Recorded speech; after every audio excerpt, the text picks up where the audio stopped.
First time in a long time, but back like I never left. Taking each day as it comes, you know me, I don't read ahead. Watch me burn down everything, BDE on the TV set. When I'm in control on the road, you can never really know what's up next.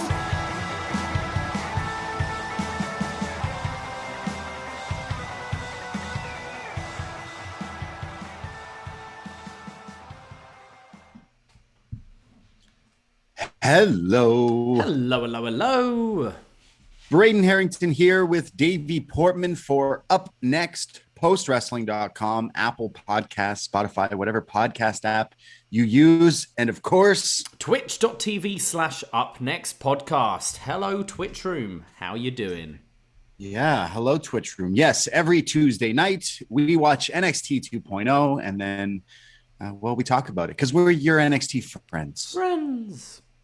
We'll always be your NXT 2.0 friends. Yeah, and we go live on Twitch Tuesday nights. We do the same thing on Wednesdays for Dynamite. So come hang out. The Twitch replays are always up and replays and on the YouTube and stuff as well. So yeah, welcome. And of course, shout out all the podcast people, listeners. How are those ads sounding? Yeah, sounding all right. What do you know? What ads we've had yet? I've not even. No idea. I don't listen back to our shows. Yeah. I would imagine for us it would be like what, like White Claws, Blue Chew. I don't know, but I feel like we get like know. You need new mattresses. What's being advertised, and did you buy anything? Yeah. First, let me tell you about these Omaha steaks. Yeah. No. I mean, to be honest, that's where I want to get. They're the kind of ads I want to do, where we're talking about. And then Joe Gacy appeared behind him in the mirror. And if you're looking for a new mirror, you can go down to that kind of thing. Yeah, it works. Yeah. Well, hey, shout out the ads in our podcast. But hello, people. How's it going? How are you doing, Davey? I'm pretty good. Yeah. It's this is the last Up Next. T-minus 1 week. Doing it like this before I'll be back. I'll be... this time next week I'll be having a bit of I'll be in bed because it's 3:15, but I'd have had my farewell meal with my family and I'd be all packed and excited and ready to fly back to the 6. So yeah, it's been a good time. Now it's just like cramming in seeing everyone just before I go, lots of like dinners and drinks and stuff like that, but I went to Liverpool for the weekend. That was a lot of fun. Great city. Did you see the Beatles? You can't avoid the Beatles in Liverpool. Literally, the first bar I go to, I'm waiting for my friends. They're arriving a little after me. And go to a bar, sit down, and some guy just gets on his guitar and he's like, "Hey, Jude." And you're like, "Oh, yeah, I'm in Liverpool." Like, already, it's 2 p.m. Play on a Friday. Wonderwall.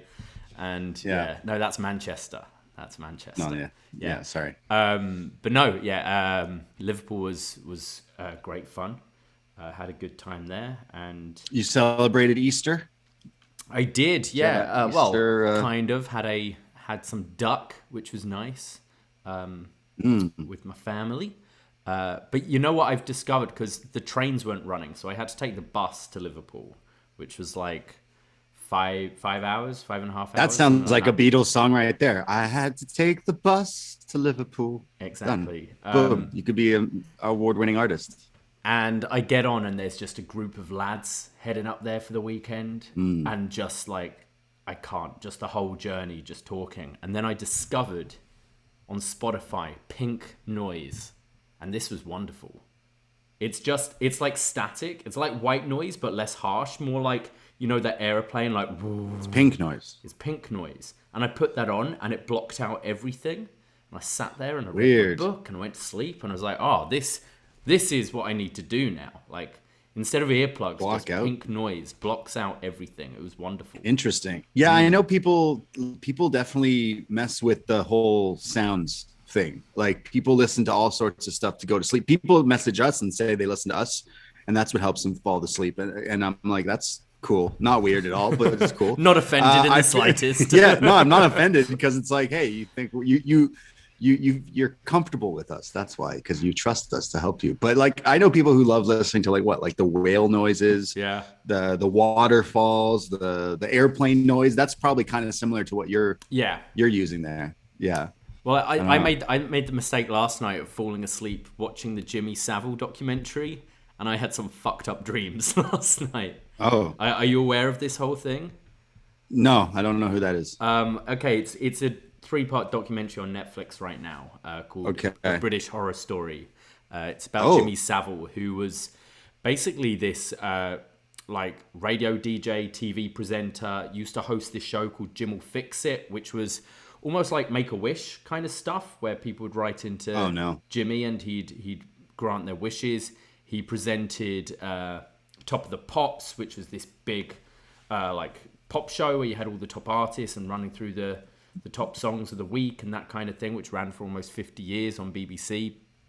He was knighted by the Queen, so he was a Sir Jimmy Savile.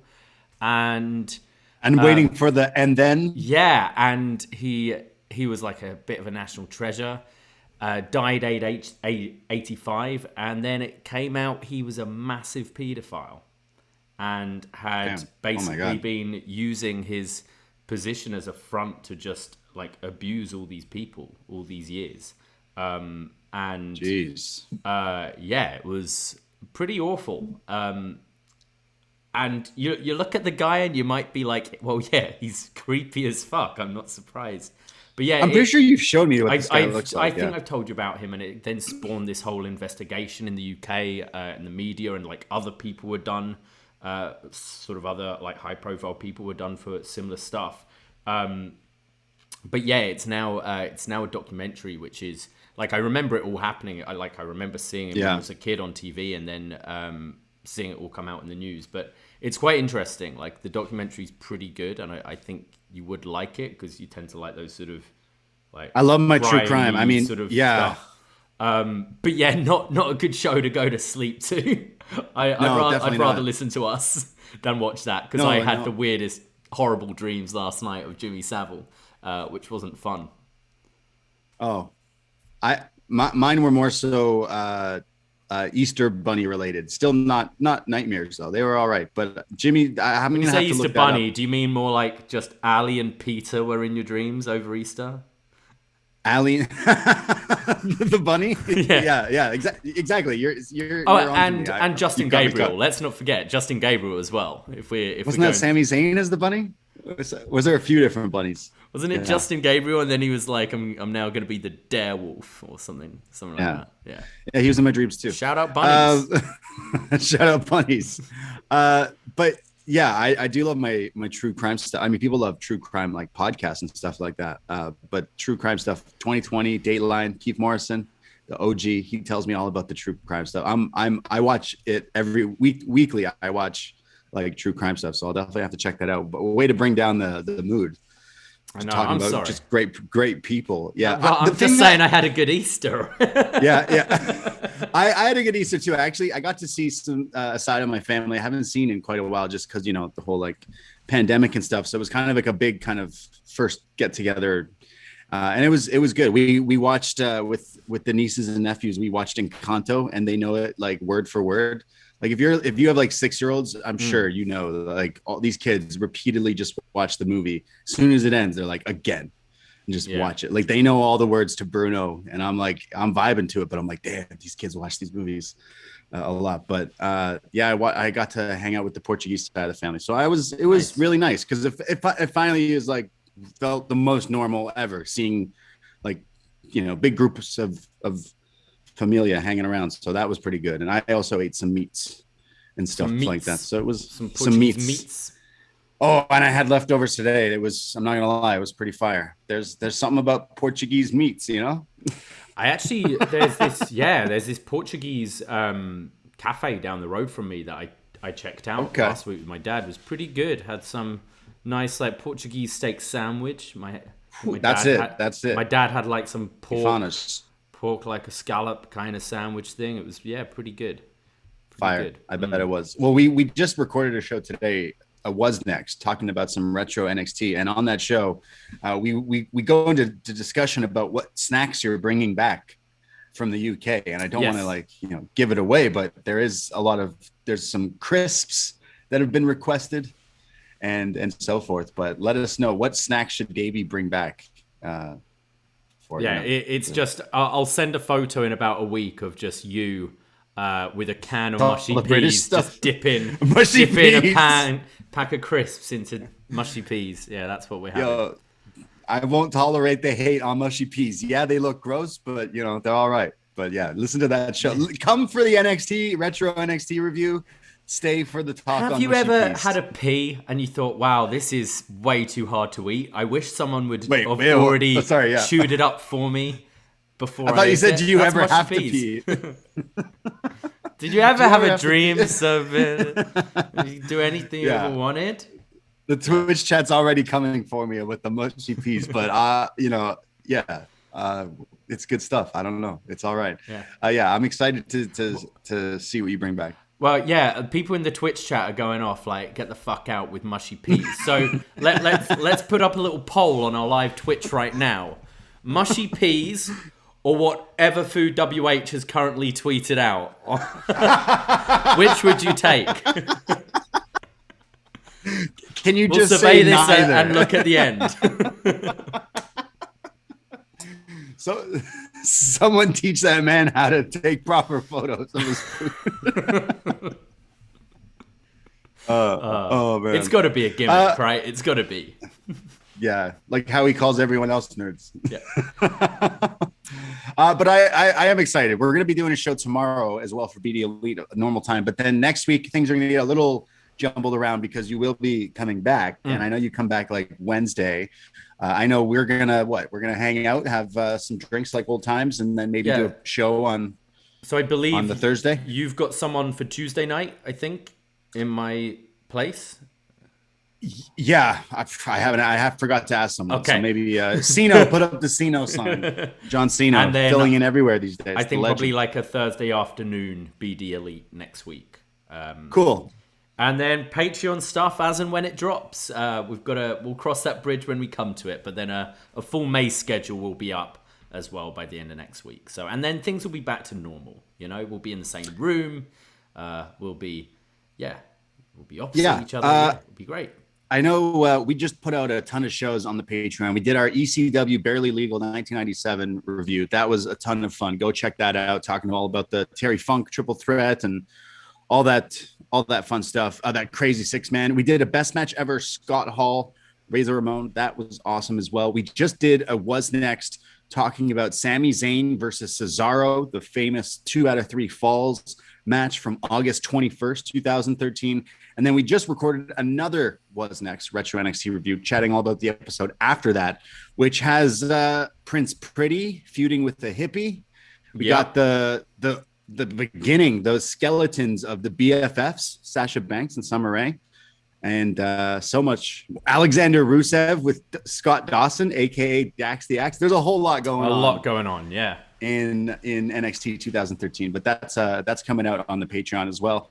And then we have another show we're recording tomorrow. I know you're really excited. Oh yeah, can't wait. What show is that? Turbo, a Power Rangers movie from 1997. Yeah, calling all 90s kids.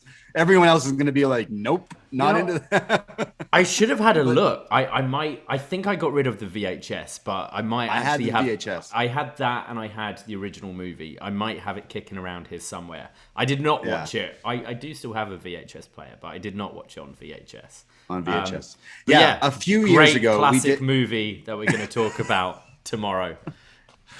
Years in the making. I don't know. Yeah, we did a Mighty Morphin Power Rangers the movie review like years ago as a joke with Scrump, who's super into Power Rangers, and well, we promised him we would do Turbo one day, and it's actually like just like ECW Barely Legal, it's actually the 25th anniversary of this movie, so we were like, well, fuck kind of good to let's do it do now. Yeah, it's funny because that was back in the days when all we did was recorded a show about a 1 hour show called NXT. Back then it was like, yeah, shall we just talk about Power Rangers one week for a laugh? Fuck it. Why not? Now it's fast forward years later, we're recording like 4 or 5 shows a week, and then it's like, fuck, I gotta watch Turbo. Yeah.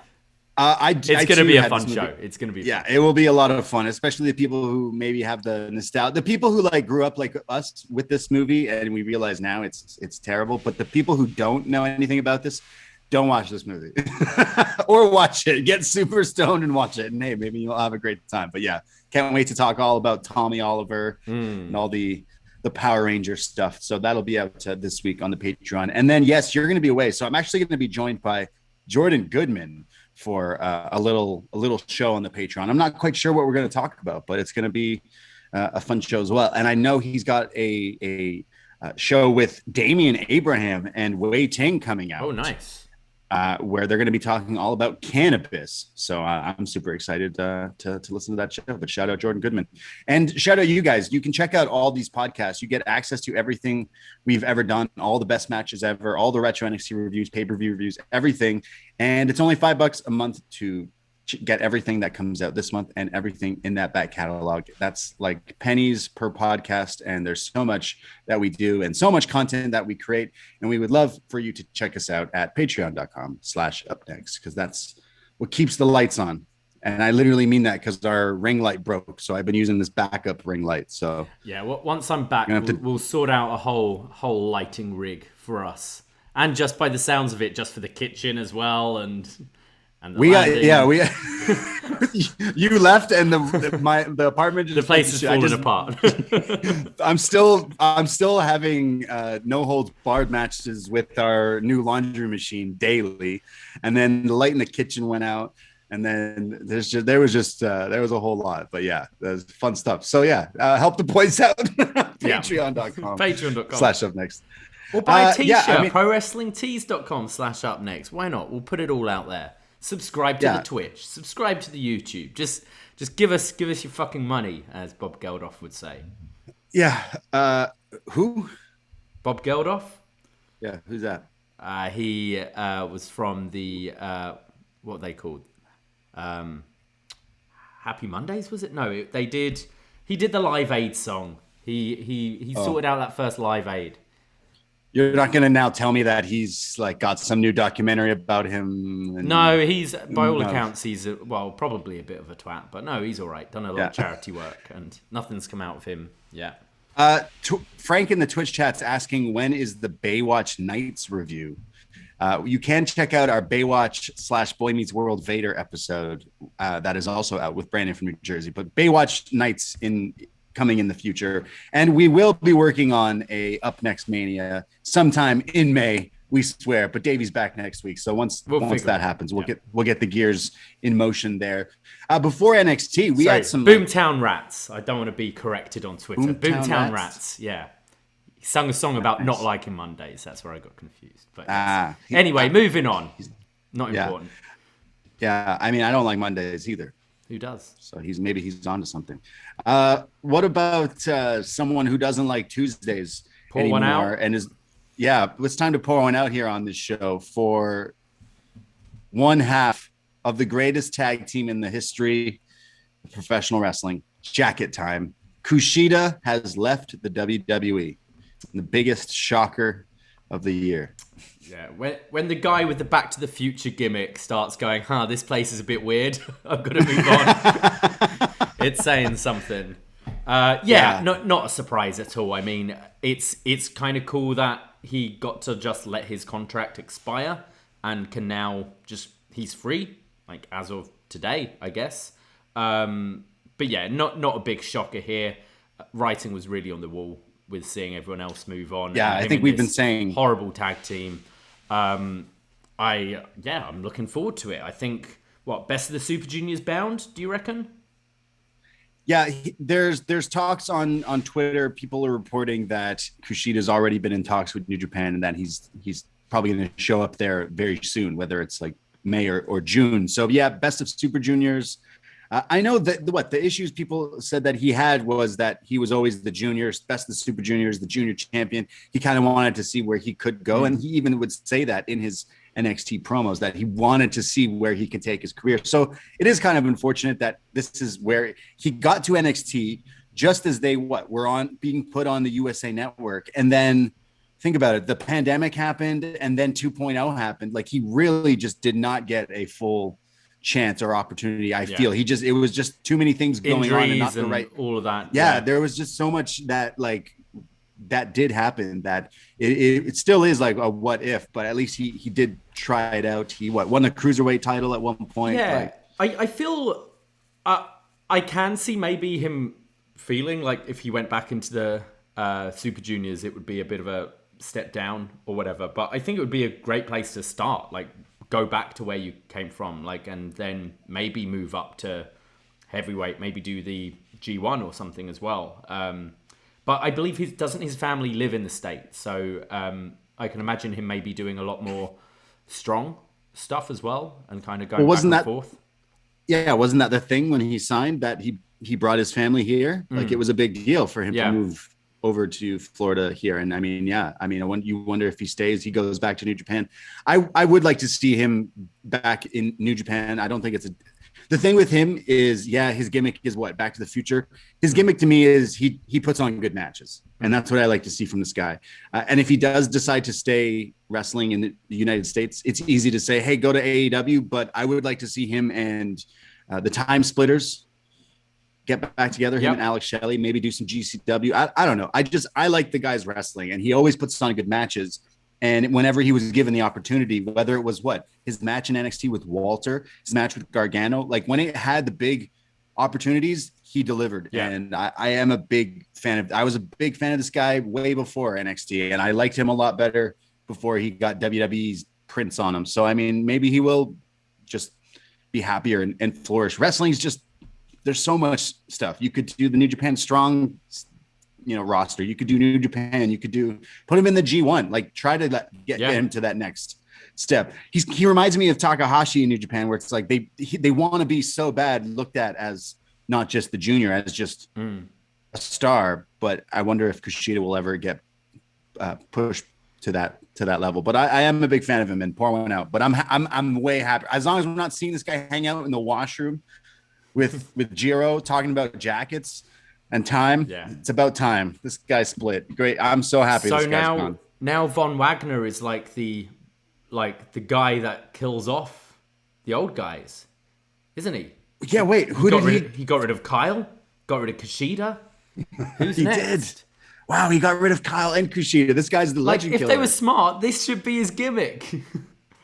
That's the only. It's better than the gimmick he's got. He's like eyeing up Roderick Strong in the corner. He's like, I see you, Roddy. I see you over there. You better watch yourself. You don't want to smoke, Roddy. Wow. Yeah. Damn. Well, yeah. Pour one up for Kushida. I am interested in seeing some other matchups. Like, do one-offs. Hey, Kushida, Danielson. That's a match I definitely want to see as well. But yeah. Very interesting. There was something else I saw about an interview with The Athletic with Triple H, who finally kind of talks a little bit about NXT since his whole kind of his health scare and everything like that.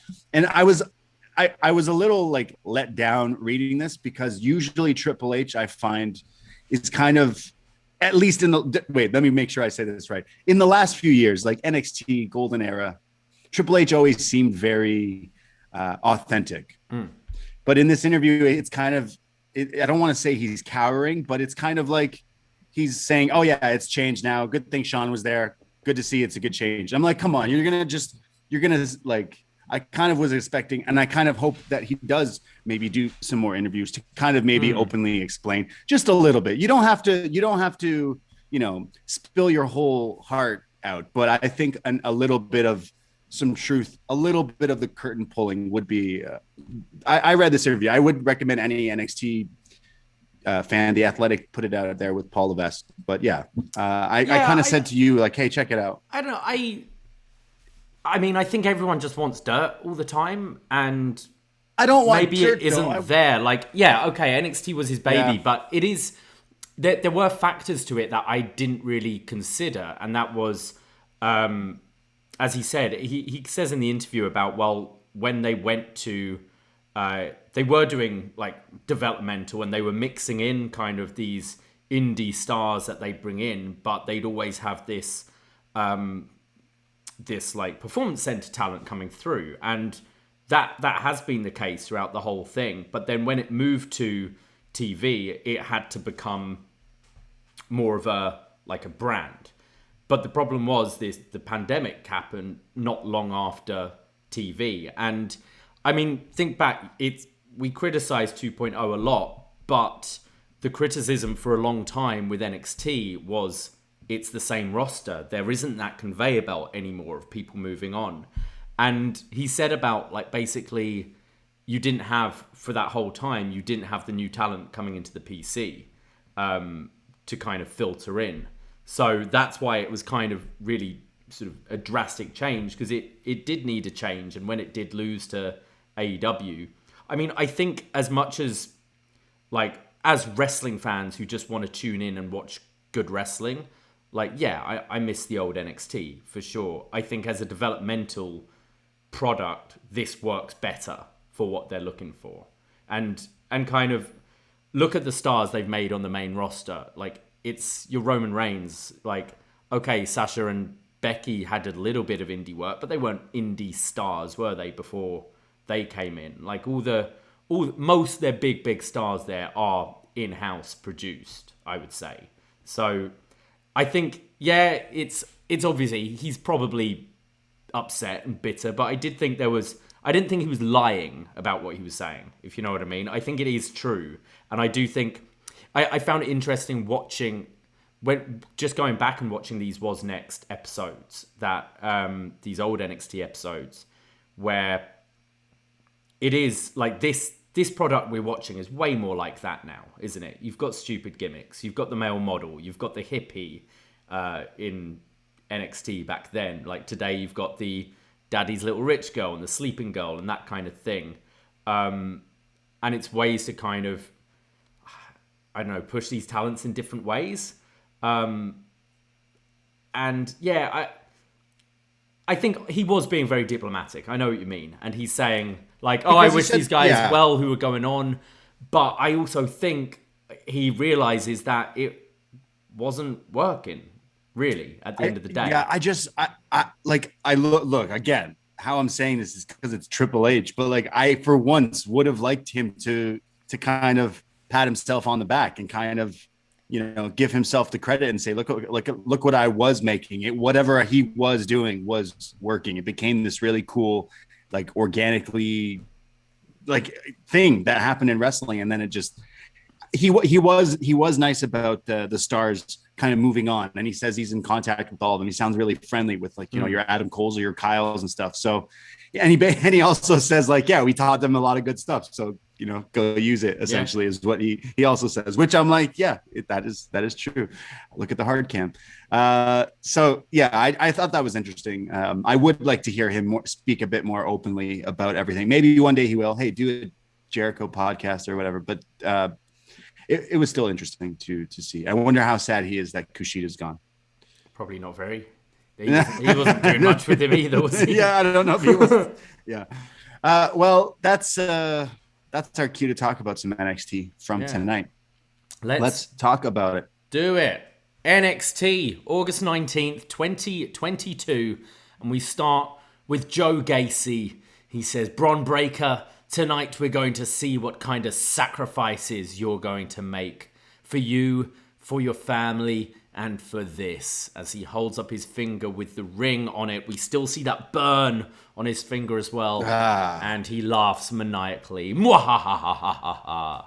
So, and this just sets up this show-long epic story between Joe Gacy and Bron Breakker. I think maybe we'll talk about this all in a bit more detail a bit later. But let's get into Pretty Deadly. They come out and they say, last week, we made history as we pranced down that ramp and won the NXT championships. Yes, boy. Yes, boy. Pretty Deadly are used to having gold around our waists. We were used to dominating NXT UK, but that was too drab. So we thought we'd come here, boy. Surprise, surprise, surprise, when grizzled young veterans come out. And Gibson's on the mic and he says, look at the absolute state of these two. Where was our invite last week in the gauntlet match? We'd have beaten everyone. And the only reason you had an ounce of success in the UK is because we decided to leave.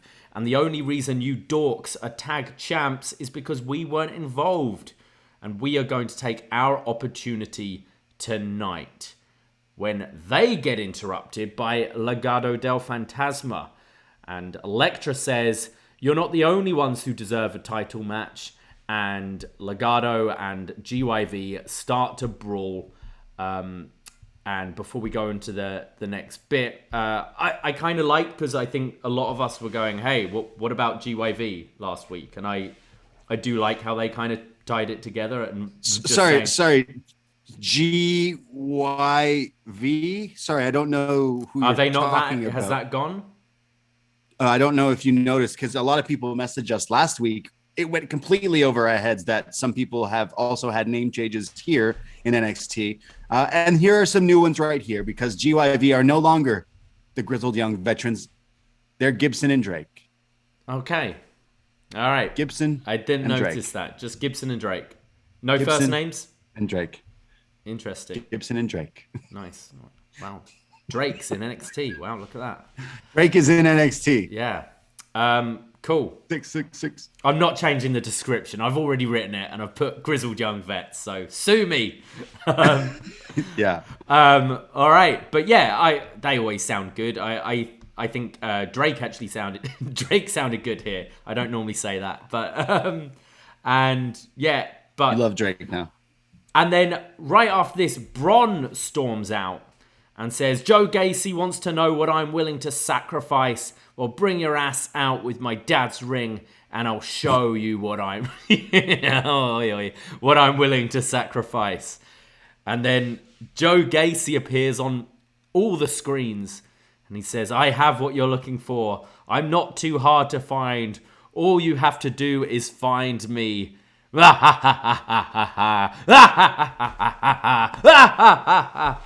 As his face is all on the screens, and I just got like Dark lights PTSD. I got thrown back to that Thunderdome era with just the Fiend on all the screens. I liked the. I'll give the compliment first. I do like when a show starts like this with just like high energy, a lot going on. You've got the tag champs from last week. You've got people coming out. There's a brawl. I like when a segment bleeds into the next with Bron coming through it. I think it kind of grabs your attention. But this, Joe Gacy thing, it's completely not what it started out to be. And this is just budget Fiend. And I didn't even like the real Fiend. Yeah, it's we said it last week. We're like, he's not really this woke character whatsoever. Harland is not there whatsoever. They've completely dropped that. Now he's just the guy who does the maniacal laughing thing. And here it's over the top maniacal laughing, because the screens are all his faces. This instantly just made me not even laugh. Just drop my head down great. This is the beginning of the show. That means there's more of this. I thought they jumped the shark with this segment here. I would be mistaken with what happens later, but this is the drizzling shits. Yeah. Not good. I just feel so bad for Bron. It just makes Braun look like this geeky, how Seth Rollins looked in that thing. Yeah. I hate this. Absolutely. This literally made me go, do I have to watch this show? I mean, I don't have to. Nothing's physically forcing me to, but I'm like, come on. I think there is a better story that you could have written for Gacy to be in the chase for this title, especially now that they're promoting a show in 2 weeks. But now this guy's just doing, like you said, this Fiend garbage and laughing. I stole your dad, and now I stole his ring, and it's like, what? I Come don't on. get why. Do they not learn? Seth Rollins took so long to recover from that Fiend feud, and some would argue, character-wise, he never has. And it wasn't just Seth. So many characters got absolutely destroyed by being in a feud with the Fiend, and we've seen this in the past with the likes of Kane and other characters as well. This tends not to work, and I think especially as a first feud for your new champion, it's so bad. And thankfully, I assume this. They announced later in the show we're getting this event Spring Breakin' in 2 weeks. Well, they do confirm this is the match at the end. I hope that's it. That at least this is just a couple of weeks. We're getting the Joe Gacy feud, and then we can move on, because this is so bad, and it's lost any kind of interest this Joe Gacy character had. Like, there's so much you can go with as the woke character. There's the idea of maybe, nepotism, like Bron being in this position because of his dad, because of his uncle. Sure. There's being you're the typical, toxic masculinity thing. Yeah, that's Bron. what I said last week. It's so easy. There's so many things you can pick up on with this ridiculous. character. And yet it's just, no, I'm going to kidnap people and hijack the screens and be spooky. Who's doing this shit? Like, is this Bruce Pritchard? It's gotta be. The dude, did he just go watch the Batman and go, that Riddler's got something going on. Let's go with that. Let's go with like a Batman Cape Crusading gimmick throughout the whole show. Honestly, like, no spoilers for the rest of this podcast, but this is quite possibly the worst episode of NXT I've watched. In my opinion, I was in a good mood. I've been heavily caffeinated. I've been good, but this is just not even like laughable bad. This is just shake your head like, why? This is not the wrestling that I enjoy watching for sure. I am all about sports entertainment. I can totally get into it, but this is like just bad. Like Joe Gacy, I thought for sure they could turn whatever character he had since that Forbes article that says, hey, look at this woke character. I'm like, man, they've got something clearly. And completely 180'd it into like B-level horror movie where they just fall back to what they know, don't they? Yeah, you just go back to the same old shit, rip off like what, scary movies? What do you even Batman? Like, I don't know what you're trying to accomplish here. It just makes everything look bad and cheesy, and questioning why I watch NXT every week. Terrible. Yeah. We see a digital exclusive of Santos Escobar watching Carmelo Hayes. And he says, Carmelo Hayes, my, how the mighty have fallen. The former A champion with a lot of excuses. You can call yourself whatever you want, but can't call yourself worthy. You are never worthy for the North American Championship. Santos Escobar, now that's a different story. And if you have a problem with it, I can remind you of your place with this championship, and that is back of the line. Good promo here, like I thought, and LDF definitely after tonight's show feel like they're moving into more babyface roles, which I think's good for them. Yeah, and Santos always, like, it's the little things with LDF, even if their promo, whatever he's saying is kind of basic.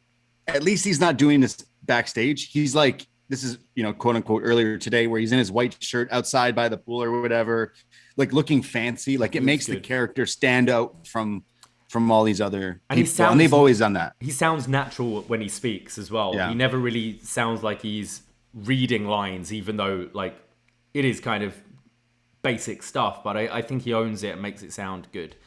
Mello and Trick then respond.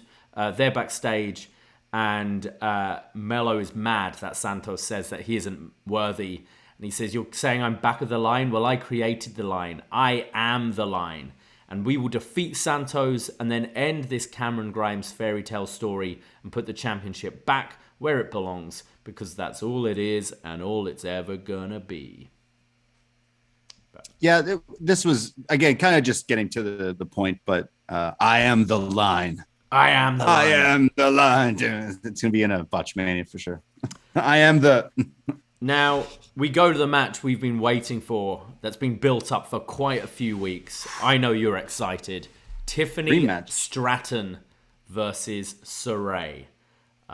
We didn't see Suray's transformation this week. We just saw it come out. Yeah, she doesn't do the tunnel transformation entrance anymore. She's just already on the stage in the Sailor Moon like type Warrior of the Sun stuff. Warrior of the Sun versus Daddy's Little Rich Girl.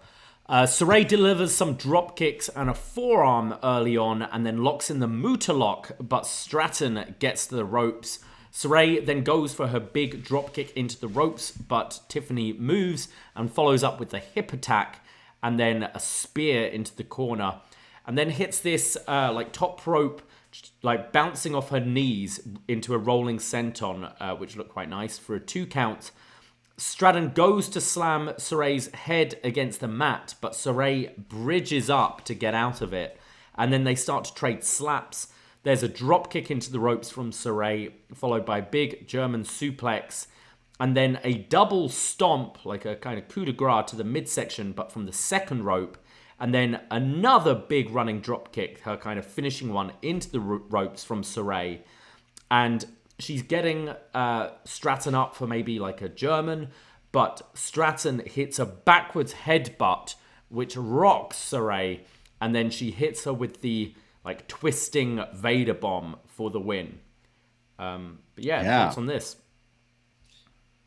Honestly, it had some good back and forth. It felt like what was a pretty quick match. I know that people are probably bummed, like, oh, look what they're doing with Suray, but I do think there is a star to be made with Tiffany Stratton, and I do think WWE see a lot in her. So wasn't surprised with her going over here. But yeah, actually, there was a few things that looked good here. That German suplex from Suray looked awesome. Tiffany had a few her finish is pretty cool looking as well, but that diving stomp as well. Again, really, really short match, but I didn't think this was bad at all. Yeah, pretty good. I agree. I thought this was pretty decent, and I think Stratton seems to be improving really quickly. Each week we see her, I think she seems better and better. And I liked how kind of like stiff they were both working. They were both like cracking each other in the face with forearms and stuff. And compare this. I mean, spoilers because it's a show we're about to release, but compare this to the like Emma Summer Rae match we watched from NXT 2013, which was probably about the same length, 4 or 5 minutes. It's night and day, really. I thought with this, I was quite impressed, and I would say this is probably one of the highlights of this show for me. Actually, I do think that Suray there's a better position or opportunity there. Why not use her? But I see them going and pushing Stratton to the moon, and I love the Daddy's Little Rich Girl theme song she has. But also I saw like Suray, just put her on the main roster if she's been someone who knows how to wrestle already. I saw someone, I think it was it Suray? Who posted it? Was it Nakamura who posted a photo? He was hanging out with some other wrestlers, and Io Shirai was in the background, and she was wearing a cast. So people are thinking that Io is injured, and that's kind of why there hasn't been a call up or anything. But I think this was probably a highlight of this episode, and this was a short match. I feel maybe if your focus isn't, if Suray's there to put over kind of Tiffany Stratton and people like that, I feel put her in the tag team division at this point. Find her a partner. Tag team division? Well, yeah, but it will give us something else to do and a bit more focus. We've seen the tag team division's always just short-term stories, but at least it's giving you something to do and not really just throwaway matches. But yeah, I think Stratton's definitely one to watch. I do think she's good. She still doesn't have a name for that splash. Like they still don't call it like what do I keep every week? I'm like, yo, give that name she didn't use the money clip, I don't think here, but clearly like call that like the daddy's purse or like she can't say the money clip because that'd be maxed out or something like that. Maxed out. Oh, yeah. Maxed out. Yeah. The credit, the swipe. Yeah, she could do like a leg sweep. That's like the swipe, like a credit card. Cash or credit. The overdraft. Overdraft. Well, yeah, she's got her dad's credit card. Yeah. All right. So it's like, yeah. Obviously, like something to do with Clueless, like, or That's Hot, like Paris Hilton. That's what, yeah. The twisting moonsault should be That's Hot. And boom, book it. We're booking this character. I'm getting behind this character. I see her being like I saw people on Twitter were saying like she's the next Alexa Bliss. I'm like, I don't know really what that means, but one day she's going to be taken over by a demon. Yeah. And hang out with dolls. We see Braun, who storms past Gibson, Drake and Gibson, Briggs and Jensen. Six God.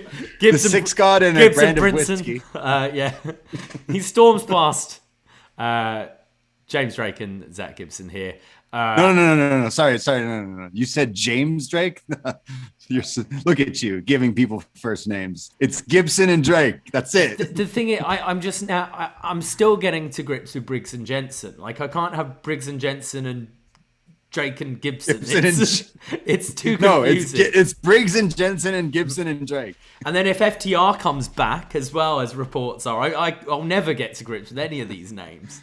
Oh, man. Yeah. We'll talk about that tomorrow. Yeah. But Bron hears Rick yelling, Bronson, up here, Bronson. And it's the recording from 2 weeks ago. And Bron just finds a cage that just happens to be set up in the CWC. And Bron goes into the cage and sees a folding chair with an iPad on it playing. This iPad was definitely turned off with this audio. Yeah, it wasn't on. It wasn't on at all. Out. Password locked out. But Bron is so mad that all these games that are being played with him and smashes up the iPad and storms off. I thought this was going to be a trap, and I thought he was going to look so dumb and he was going to be locked in the cage. He was going to be in the cage. And then I'm glad they didn't do that. I mean, Bron didn't look great this week, but I think that would have been the nail in the coffin, or I guess the bolt in the cage in this point if they locked him in there. Because it's like, just don't go in. Yeah, your world champ's walking around grabbing jobbers being like, have you seen this man? Where is this guy? Have you seen this boy? Where is he? And they're like, yo, fuck, dude, I don't know. And then you hear the voice of his dad. Like I said, every time you see Braun or Joe Gacy segment, because there's a bunch of them and there's more, every time you think it's like the last one, it's like, okay, that was bad. It can't get any worse than that. What I love is that, like, shit happens, like your dad gets kidnapped. And you're like, well, I'm not going to see all the time. I'm not going to see Gacy at work until next week, so I'll wait till then to do anything about it. This WWE is crying out for an HR department, because you just go, wouldn't you? Just be like, hey, Joe kidnapped my dad again. Can you do something about it, please? That? Yeah, I think we said the same thing when Harlan was throwing people off roofs and like, hey, maybe it's not a safe work environment. No. But yeah, if you can't, you can't handle it, change industries. Yeah. Well, I the Braun thing going into the cage, I genuinely thought he too was going to be locked inside of it, and I was like, oh god, rolling my eyes. But it's just him finding this iPad, and then he has to act like he's so upset at this iPad, and it's just so ridiculous. And it does in fact get worse. But yeah, I don't know how many. There's not enough sharks that they jump tonight. Well, Pretty Deadly are walking backstage, and they're going past all the kind of pictures of like legends, NXT legends, and from Full Sail. They're yes boying all of them. No boy, and then yes, see what is it, Mae Young, and they're like yes, and they move on. And Indy and Persia are there, and they say, "Oh, hello, wow, you look better than you do on TV." And Pretty Deadly. They say, like, yes, girl. They're like, yes, girl. They get all a bit flirty. And Indy says, look, we want a match. And like Kit and Elton here are going, oh, yes, boy, give us everything you've got. And they go, no, not us, them. And the camera pans to see Duke Hudson and Dexter Lumis, who just, I guess, Pretty Deadly didn't see at all until this standing camera there pan. The entire time. And yeah, so this sets up our main event of the evening, Duke Hudson, Dexter Lumis challenging for the NXT Tag Team titles. Like when you're like recapping this, saying like Elton and Prince, like I would just believe you that was their names. It sounds ridiculous. Gibson and Drake, Briggs and Jensen, and Elton Quinn, and what is it? Prince Williams? I don't know. Elton Prince and Kit Williams. Yeah, we'll go with that anyway, at least for this week. Yeah, you have Indy and Persia doing the classic, like in every old school like horror movie, when the girl hitchhiker, she's like, hold on, I'll put my thumb out, and then when the car gets closer and stops, can I get a ride? Oh, my boyfriend too. It's kind of like that's what they were doing with their lovers, which sets up the great main event that we have to go towards tonight. But yeah, it was all right. Well, then Mackenzie Mitchell interviews Grayson Walla, who has a match against Sanger. So between last week and this week, Walla had fired Sanger. And Mackenzie asks, hey, why did you do that? And he goes, well, I had this plan. I had the whole world asking why I was wrestling with my injured shoulder, and I was faking it. But Sanger ruined it by not capitalizing and just ruined our plan of being tag champs. And Mackenzie asks, are you not afraid that firing him has pissed off Sanger? And Waller says, without me, Sanger is nothing. When Andre Chase and Bodie Hayward come in and say, this looks like a teachable moment. He then quotes Benjamin Franklin when Sanger storms in and Waller runs away. And Sanger's like launching a trash can at him. He's just chasing him down to the ring. And, well, the match is going to happen early because they can't hold it off any longer. Grayson Walla versus Sanger. So we're going to it right now. And Sanger starts throwing Waller around with these big beals. Crowd are getting into it. They're chanting one more time. And then Sanger screams Namaste as he puts his hands in the prayer position for dropping a big elbow onto Waller's back. Does that not clash with saying namaste? Like, right. Hold on, namaste. And then I'm going to kick you in the face. Yeah, that's the idea. Waller then gets the ropes, tries for the baseball slide to the outside, but gets caught into a choke slam. But Waller escapes it and runs Sanger into the ring post, rolls him into the ring, and hits the rolling stunner for the win. Waller putting down the big man. Okay, I'll do what you do. Compliments first. When Andre Chase is like, hey, it's time for a teachable moment, and then starts quoting Benjamin Franklin, Waller's like, Benjamin Franklin, who did he ever beat? Big pop for that line. But I don't really like they're trying to explain the situation of how Sang is no longer with him, all in like a sentence in a promo. When I'm like, I thought he was his manager. Oh, okay. And now he's after him. Okay, cool, sure. I think maybe if you just waited and established that on TV, it would have worked a bit better. Because also I just don't care that these guys are feuding. Waller's not one of my favorites, but I do think he looks good when he gets thrown around by someone. Like, I didn't necessarily think either of them looked bad in the ring, because I think he's a good, he knows how to, jump off ladders and take these crazy bumps, but getting thrown around by such a bigger guy is always a good visual. But also, I think his move is just the dumbest move. I can take Cody Rhodes doing like double jumps off the top rope before hitting a cutter. I can even take Jay Lethal doing a like backflip into the ropes into midair to do it. But going outside of the ring to run, roll through, to just land on your feet to hit the move, seems a little... But isn't that his character? Like, he doesn't really care about whether it makes sense. He's just showboating. I guess. He's like, look, I can do a cool dive. It's... yeah. They, like, this has just been hot-shotted, like, so quickly that they've just given up with this, like, really quickly, it seems, because well, no, I mean, that's why, but no, like, you saying you don't care, it's like, but this, they've just clearly, like, this is WWE to a T, they just drop something cold all of a sudden, and, because I don't remember these guys, did these guys break up last week? It just seemed to happen. I had no idea until he said it. I was like, oh, okay. Exactly. And then like finishing it pretty cut and dry, like not really any cheating or anything to win this. I do think I think I said this last year, but I think this kind of showed it a bit more. It's a low bar, but for the big guys, I think Sanger is the most promising in the company at the moment. When compared to like Omos and Aziz and Veer, I think Sanger actually moves well, and I think with work, I think he could actually be not a bad big guy for the company in that sort of WWE mold. But yeah, quick stuff. I guess this is to just move Waller on to someone else. Can't wait. We get highlights of Cora Jade and Natalya from last week. And Cora says, my future isn't bleak. Natalya may be a future Hall of Famer, but she's dead ass wrong. I saw Natty as a hero and as a dream match, But all I want now is to kick her legendary ass.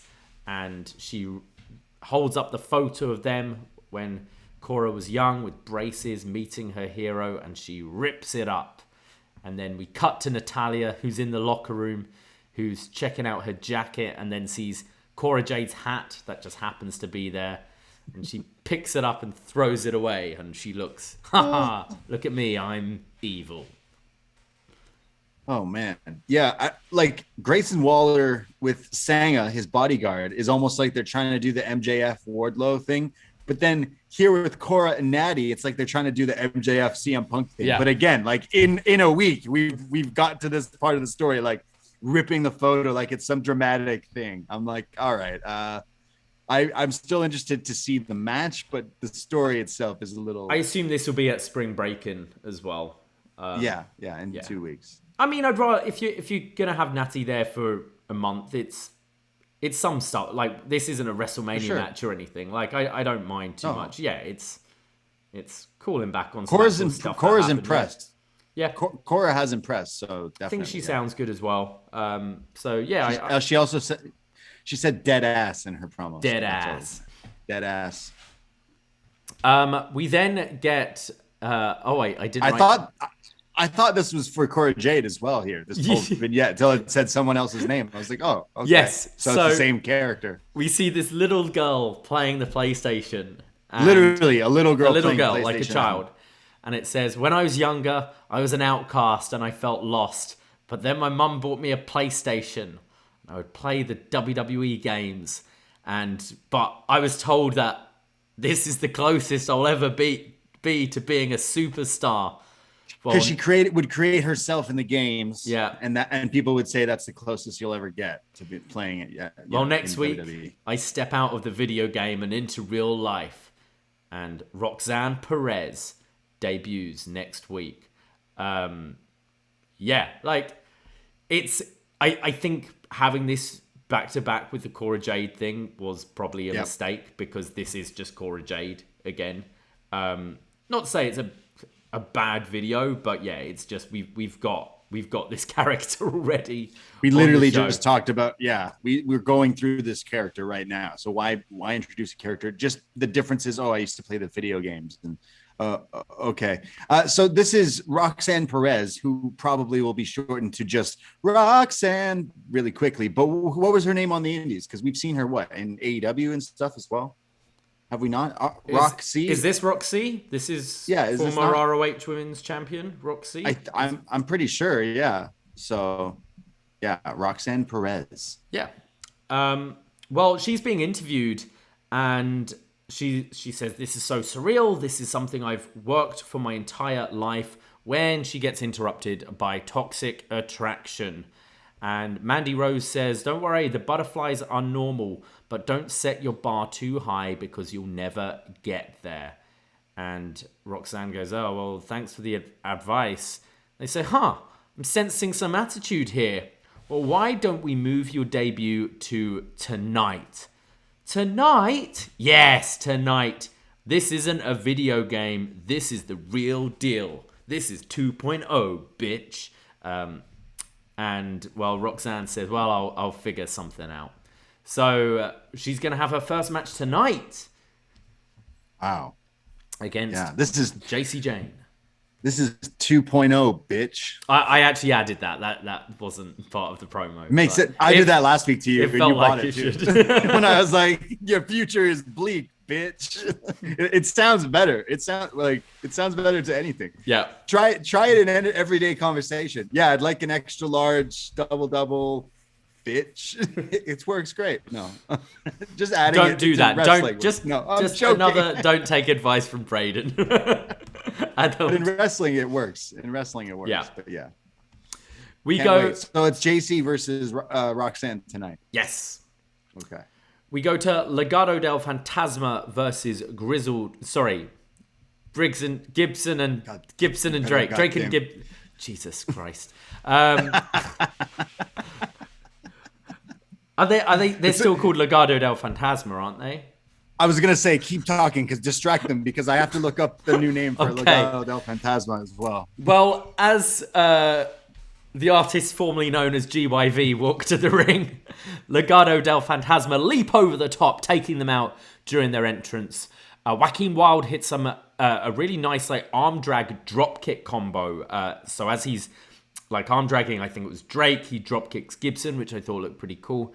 And then there's a assisted step up Enziguri from GYV. Drake jumps off Gibson's back, knocking. Is this Mendoza? Is this the guy? Yeah, so I think they changed Mendoza's name. Okay. Is it Del Toro? Okay. Oh, no. Is it Cruz Del Toro, I think is his name? I'll just go to WWE.com and look at their roster while you continue. Yeah. So, well, I'm going to just say Raul Mendoza gets knocked off the apron here with a drop kick. Mendoza then comes in with some drop kicks and a Rana. Then there's a blind tag from Gibson, allowing them to take advantage. And then Wilde goes for a move off the top rope, but slips onto the floor, doesn't quite get it. And then Wilde then hits a satellite into the side Russian leg sweep Gamengiri finish. LDF win, a rare win from LDF here. And they seem to be heating them up for a bit of a title match, I think. Yeah, it's unfortunate because I think we and a bunch of people last week were kind of like, hey, what's with this gauntlet thing? And GYV are just left out to dry here. And then the show today starts with them kind of giving their 2 cents, hey, what about us kind of thing. And then LDF as well. I thought this was to help kind of get over LDF, but I just think this was Gibson and Drake definitely jobbing out to these two. But I am happy to see Legado to go forward and win something. This just to me shows that Gibson and Drake, what are you going to take them away? You've changed their names. They only have first names. So does that mean they're going to show up on SmackDown or Raw? I think that would be best. Yeah. They're a good talent. They legit are a good talent. Yeah. Zach Gibson is incredible talker. Even James Drake has stepped up. And when they work together, they can be used. Don't put them in the stupid robbing Uber Eats drivers or whatever. Put them in serious Brits with the suits and the scarves like they used to do, and I think that would get over. But I'm happy that Legado go forward. I still don't know their names, but I'm looking them up. I swear, Cruz Del Toro is the name of Raul Mendoza. They changed his name to Cruz Del Toro, but Joaquin Wilde is still that's his WWE name anyway. Joaquin Wilde especially has been really impressing me recently. I think he's been a highlight of all his matches. He's been really good. Well, then Santos Escobar says it's time to now take care of Carmelo Hayes. And Tony D'Angelo watch carefully as a true leader takes care of his business.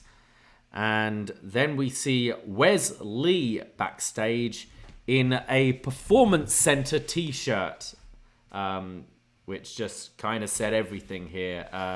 No MSK, no Wes Lee merchandise here, just back in his PC stuff.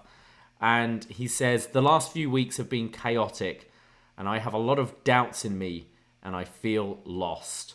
When Zion Quinn interrupts and says, the real problem is you don't run it straight.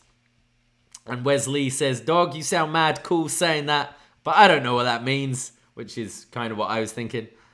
Yeah. And no one that knows what that means, but this isn't the right time to be giving me a lecture. And Zion says, I agree with you. I think it's time I taught you a lesson. And Lee says, I may have a lot of doubts right now, but the one thing I am sure is I'm at home in that ring, and maybe just seeing you out there will bring some peace in all this chaos. Yeah. Am I the only one who thinks it's a little weird that this is how they're going about this now changed? Yeah, Nash Carter, MSK, he's gone. MSK is over. The titles were relinquished. Of course, you're not going to go and explain, maybe some things that everyone seems to know, online and everything. But to go about it and say, yeah, it's been a tough couple of weeks. It's been very chaotic, and I have a few doubts in me. It's like, what? Why would that be the one thing you say? And then it cuts. When there's the match later, it cuts to the commentary, and Wade Barrett's like, yeah, rough couple of weeks for Wes Lee. What the fuck does that mean? Did Nash Carter die? Yeah. What are we talking about here? What you're not even, again, I'm not expecting you to explain something, but that's what you go with. Like, I thought that was pretty messy and pretty messed up, actually. I don't really know how you do deal with it. I don't know either, but not that. If you're not going to be, and I think we know by now that they're not going to say on TV, like, due to certain allegations, Nash Carter's been released, and now that's left Wesley in the dark. Like, I'm not expecting that at all.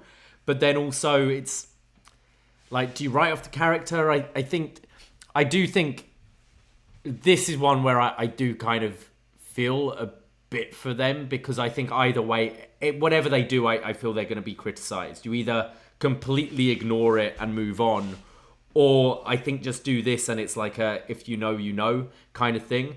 But I completely agree. If you don't follow anything outside and just watch this, you'd be like, what has happened? What happened? Sorry, they were tag champions, and then you pulled that away, and it is just really weird. But I think they're just in a messy situation here. I thought Wesley sounded the best he's ever sounded though in this. Look, I didn't have it, like the issue wasn't him. It was what what he was saying and how the commentary. It was the commentary that made me feel uneasy. Like, what? That's the way. I think if you kept I'm happy to see Wesley, but I think if you kept him off TV for literally just after this spring break thing in 2 weeks, all you need to do. Zion Quinn has been doing this thing anyways with Draco, where he's been trying to lecture him and like whatever. All you needed to do was have a PC segment next few weeks and have Wesley training there, and he like steps up for Draco and boom, sets up the match. Done. You didn't need to say I had a rough couple of weeks. You didn't need to say things are chaotic. You didn't need to say any of that. You just needed to say, hey, Wesley is a single star right now. That's all you need to do. And instead they chose to say this and have the commentary say what they said, and I thought that was pretty messed up. Yeah, I don't know. I thought... Can't wait for the match. Zion Quinn. Yeah. I wonder if he brings his gear tonight. No, he didn't. No, he didn't. Yeah, I don't know. This didn't really offend me. I just don't know really what you do in this situation. Me neither, but still, yeah. But no, I thought Wesley sounded way better here than when he's been doing his, his shtick with Nash Carter. I thought he sounded really actually natural and believable, and actually a guy I kind of want to root for here. So that worked for me for sure. And I do kind of like now that they're leaning into this thing with Zion where he's just sticking into his nose in other people's business, and he kind of does it in a way where it sounds like he's trying to help, but it's also, hey, just fuck off. I like that now. He should join like Andre Chase's thing, because it's like they're teachable moments, and he wants to teach people a lesson. There's a lot of teaching people lessons in NXT. Lots of lessons to be learned. We go to Santos Escobar versus Carmelo Hayes. Santos goes to run the ropes, and Trick Williams grabs his ankle, allowing Melo to come in with the springboard clothesline. Melo then runs the ropes and sort of trips off the apron. It almost looked like Trick tripped him. It was a little odd. And then comes back with the side Russian leg sweep. There's then a big clothesline from Escobar that turns Melo inside out. And Melo starts delivering his cross throat chops. There's a backbreaker from Escobar for a 2. And then Melo locks in the single Boston Crab. Shout out Lance Storm. Melo tries to ground Escobar with a front chancery, but Escobar counters it into a small package. There's then a suplex from Escobar, but the ref doesn't count as the shoulders aren't actually down. Was this the Fisherman Buster? Yeah, it was like a suplex. Like their shoulders weren't down, so the ref was kind of like not easy to call it. Yeah. And then Santos picks up Melo in this really impressive, actually, delayed vertical suplex, almost a brain buster, and he held him up for quite some time. And I thought this looked really cool here. Not quite the Bandito 1 minute, but still, it was pretty good here. Yeah, I was thinking of Bandito as well from some of the matches we watched WrestleMania weekend. Yeah. And then both guys are on their knees. They're slapping each other, delivering forearms. Escobar backs Melo into the corner and delivers a big chop across the chest. And then it's weird. He sort of goes to set something up in the far left corner, and then turns around and moves him into like the bottom right corner to mount and deliver punches. And this just felt like maybe he was like, oh, I'm at the wrong camera, because I don't know why he did this. It was a little strange. Yeah, I did. There was a few moments in the match that felt like that. I don't know if they were waiting for cues or something, especially with the finish coming. But yeah, Escobar then hits a running forearm and a diving knee, and then his awesome tope suicida to the outside. He's definitely got one of the best. And then Trick slides in a steel chair, which distracts the ref as these two guys in suits and like bowler hats, fedoras, run out and chop block Escobar with a crowbar. So I imagine these are D'Angelo's new family here, but didn't really get a look at their faces. Yeah, I couldn't really see what they look like, but if you've seen The Godfather, they're like dressed like the guys, like some of the guys in the movies that are like the hitmen or whatever, like the family that go out and get in those funny looking cars and stuff. Yeah. And then this allows Melo to hit his top rope guillotine leg drop to pick up the win. Yeah. So the match itself, first, I love both these guys. I think these are two stars that I actually do enjoy watching on this show in 2.0. I mean, Santos and Carmelo, even just before 2.0, but good to kind of see them get a prominent spot. The fickle wrestling fan in me is like, man, I wish this kind of delivered a bit more. I wish it didn't have a funky finish. I wish it was just, a 20-minute match where you guys just went out and did it.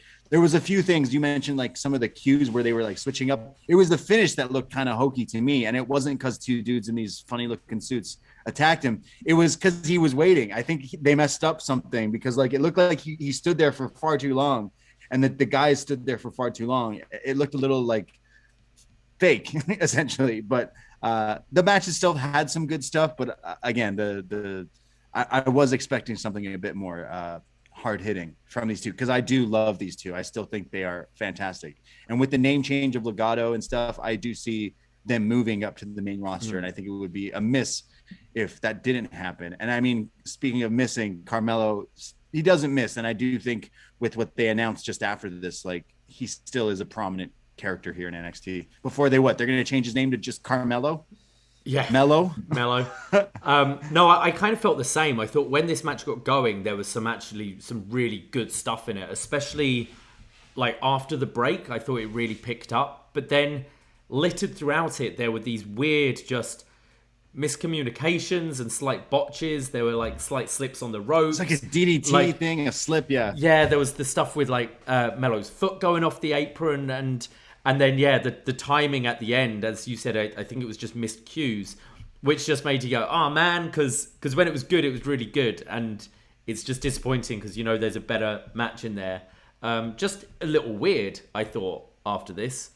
Maybe just not quite on their game or tonight, both guys. But yeah, after the match, Trick gets on the mic and says, I need you all to shut your mouths while my boy is talking. And in 2 weeks' time, at Spring Breakin', you're looking at the two-time North American champion. And that's when Cameron Grimes comes out and says, Mello, you sound really confident right now, but last week you weren't man enough to come and look me in the eyes and ask for a title. And Grimes says, well, in 2 weeks at Spring Breakin', you're on. Then Solo Sikoa comes out and super kicks Trick Williams, hits a big pop-up Samoan drop to Mello and stares down Grimes. And Grimes kind of gives a look like, you wanna go again? Okay. And big Solo chants. This crowd really likes Solo Sikoa. And later we get the graphic for the triple threat match at Spring Breakin'. Okay, so you said Spring Breakin', like Spring Break-In, but it's actually Spring Breakin' with like an apostrophe. Yeah, Breakin'. Breakin', like Braun Breaker, like breakin'? Chicken, yeah. like Dunkin' Donuts, like yeah. Yeah. The triple threat match sounds lit. Actually, that sounds like the best possible match that we could get with these guys involved.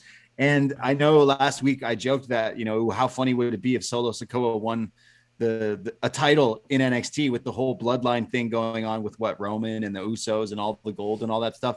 It wouldn't be a bad idea and would be an interesting way to kind of link NXT if they were smart, have this brought up. Have him stand with them with this gold. You don't have to say much, but just let it be known, like, look, we take over everywhere in this company, kind of thing. But I wouldn't be surprised if we get Hayes getting it back. Yeah, I kind of like that. It doesn't need to be like a full-time call-up. He doesn't even have to wrestle on the main roster, but just to have the visual of like the Usos as the unified tag champs. You can have Roman as the unified world champ, and then kind of Solo Sikoa just kicking about there as well. You've also got Naomi, who's part of the bloodline with tag titles now. Like, exactly. You could literally have the whole family and Sasha Banks there. Hell yeah. Why not? Yeah, cool. That makes total sense. Another thing that I noted that I did like from this was Carmelo Hayes, I think, recently posted some photos. He was hanging and training with MVP.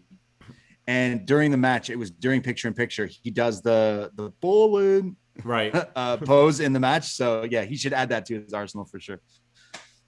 I mean, he can talk, but the pairing of MVP and Melo actually sounds pretty good crazy. As well. Yeah, that would be just fucking iconic. Yeah, definitely book it. Put Melo on the main roster, and that would be a sweet. The whole what's MVP's doing something with Lashley, but he's with Amos now and feuding with Lashley. Yeah. Oh, okay. Well, we're back to Bron.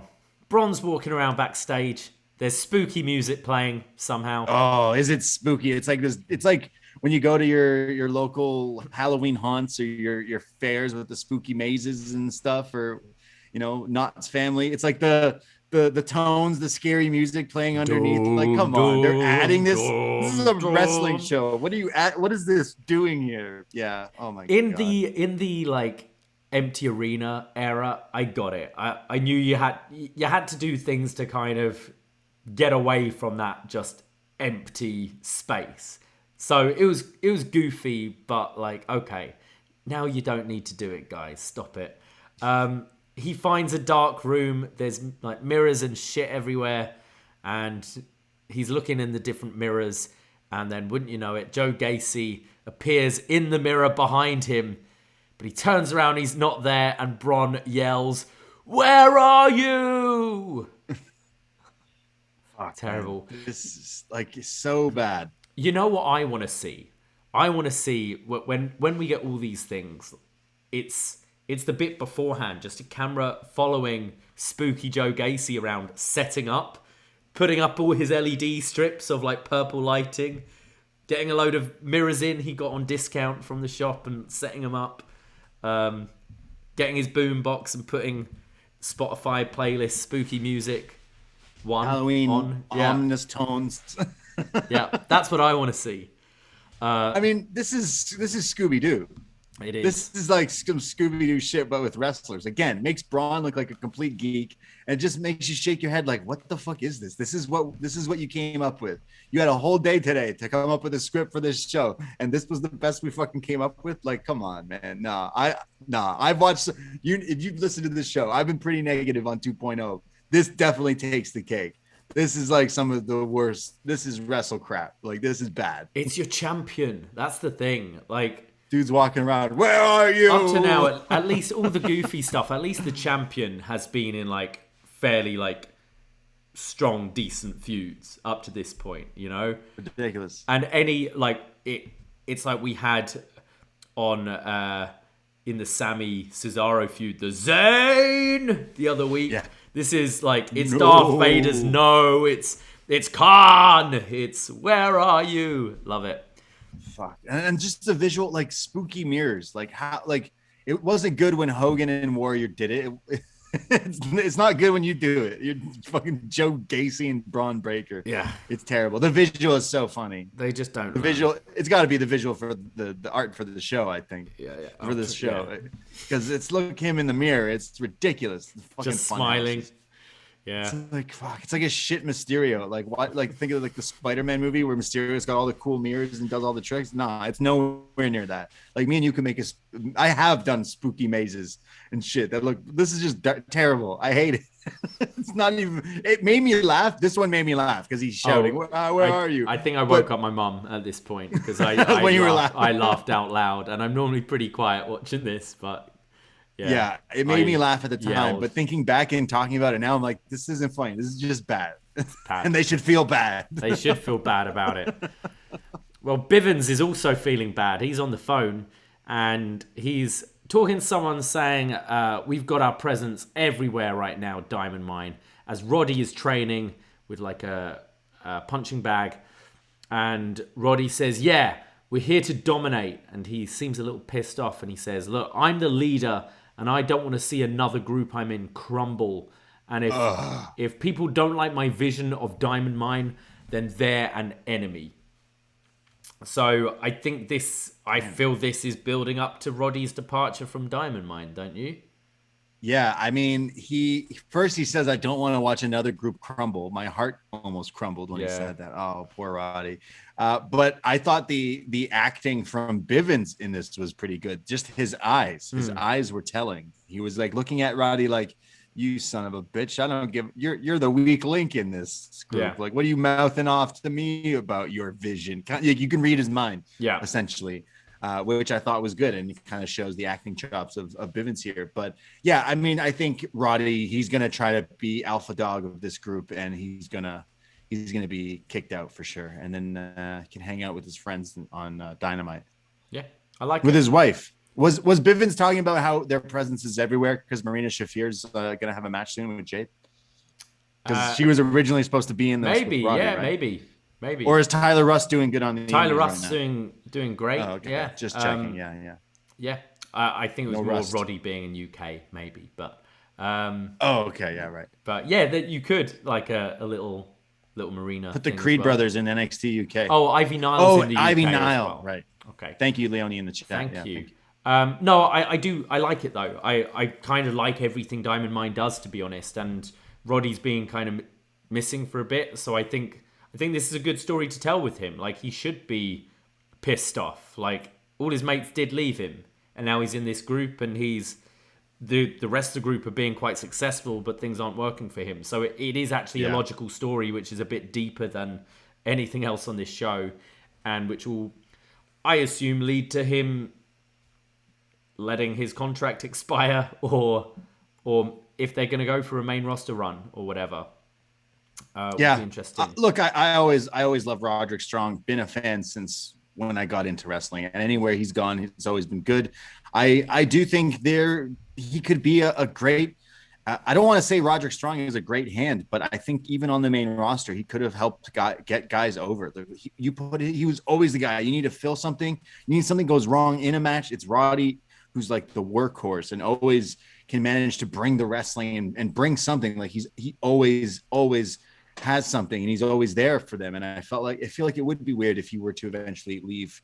But if they don't want him on the main roster, then I feel somewhere else is his future. Obviously, we'd like bigger stuff for both of them, but if they're not doing a great deal, I wouldn't be opposed to him tagging with Ciampa on the main roster, to be honest. I think they could actually have some pretty fun matches in that division with the likes of the Usos, Street Profits, RK Bro, Alpha Academy, and rather than just being lost and maybe their sizes being against them in the singles capacity, I wouldn't mind that.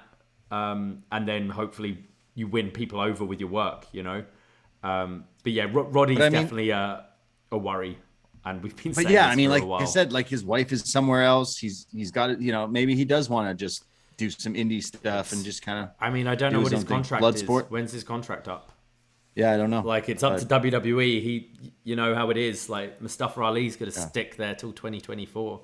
It's up to them to release him or his contract run out. We go to Natalya versus Tatum Paxley.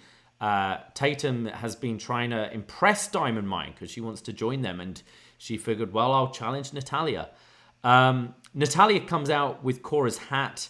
They're a big chance for Natty. Oh my God. I mean, last week we got holy shit chance for Natty showing up. Yeah. We got the boat chance. I mean, the image of her with the hat in this entrance doing the rocker pose is very ridiculous. Very funny. It's almost, hello, fellow kids. How do you do? Yeah. Oh, 100%. There's a bunch of headlock takedowns from Natty to start with, and Natty starts to showboat. But then Tatum does her own headlock takedowns. They then do a little bit of chain wrestling. Natty gets her in a wrist lock, but Paxley cartwheels out of it, reverses it, and gets Natty into a wrist lock, which Natty rolls out of. It's like, anything you can do, I can do better, and Paxley's keeping up with Natty here. There's then a nice backflip from Paxley to get out of the wrist lock, and this sends Natty out of the ring. But Natty comes back with a suplex on the floor, and then in the ring locks in the Romero special. But Paxley manages to fight back with a back elbow and a vertical suplex. There's then a twisting senton splash from Tatum for a 2 count. And then Paxley charges at Natty into the corner, but gets sent face first into the turnbuckle. She goes down, and this allows Natalya to lock in the sharpshooter for the win. Yeah, I didn't think Tatum looked bad. I don't know much of her. I mean, we've seen her in little matches like this. And like you said, she kind of held her own with Natty in this match. I know there's clearly not this crowd, but there's a lot of people who aren't big fans of Natalya. But I do think still her wrestling work for me is she's still like kind of like I think it is a good idea that she's down here to help work with such younger talent, because I think the wrestling is always there with Natty, and kind of seeing Fallon always trying to one up Natty is like, well, then if she's doing all the stuff Natty can do, like, hey, then maybe you are like in the right hands, the future essentially. But I would like this run of Natty facing and beating all these younger, like wannabe stars here. And then finally facing kind of the queen of that right now, with Cora being like the whole, I'm young and I watched this and you were my idol and yada, yada. But I don't mind this, and it continues and leads to that story. It was a quick match. I quite enjoyed the match. I thought the wrestling was pretty strong here, and I think Tatum's look, I don't think she's won a match, but every time I've seen her wrestle so far, I've preferred her to the person she's been putting over. I think she looks quite solid, and if this storyline with her kind of maybe potentially joining Diamond Mine continues and they build her up, I think she's one to look out for, because I really actually enjoyed the wrestling here between the two. And the sharpshooter looked good. But yeah, I mean, it's going to set up Natty and Cora. Well, we see D'Angelo, and he is asked if he has anything to do with the attack on Santos Escobar. And he says, no idea. Maybe it's some guys trying to make a name for themselves. He didn't say guys, he said something else, but I didn't catch it. I don't know if you did. Was it Goombas? What did he say? Or maybe. He's the Don, these Goombas. Yeah. The guys look like mafioso, but he didn't say that either. And then he goes, is that Legato's car? Nice wheels. And yeah, I wonder what will happen there. We then get another video for Nathan Fraser. He says, above the ropes is his happy place, and 2.0 is an in-your-face thrill ride. So he's just fucking excited to be here. Yeah, look, this guy's great. And what was his name before? Ben Kingsley. Carter. Ben Carter, Ben Carter, yeah. Nathan Fraser. So he got some buzz, and he's coming here, the Seth Rollins trained guy. I see some big things for this guy. But anytime someone's like, yeah, my happy place is in the ropes, like that doesn't sound like you're too, like, yeah, you're excited to fly around the ring. What are you, Peter Pan? I want to hear you say, yo, I'm here to kick some ass. I'm here to show the world what I can do. Want to win championships. Happy places. Want to make a lot of money. Want to get a load of girls. But this guy's like, no, my happy place is in the ropes. I like jumping around. Yeah, like this guy is great, and I can't wait for him to be here. I want this guy to be pushed to the moon, but I thought that was a cheesy line. My happy place. Happy thoughts. Think happy thoughts. We see Indy Hartwell with Dexter Lumis and Duke Hudson, and she is kind of sizing up different pairs of pants for these guys. She's asking what size Duke wears because she wants them to look like a team. And Duke says, we don't need to look like a team. We just need a game plan.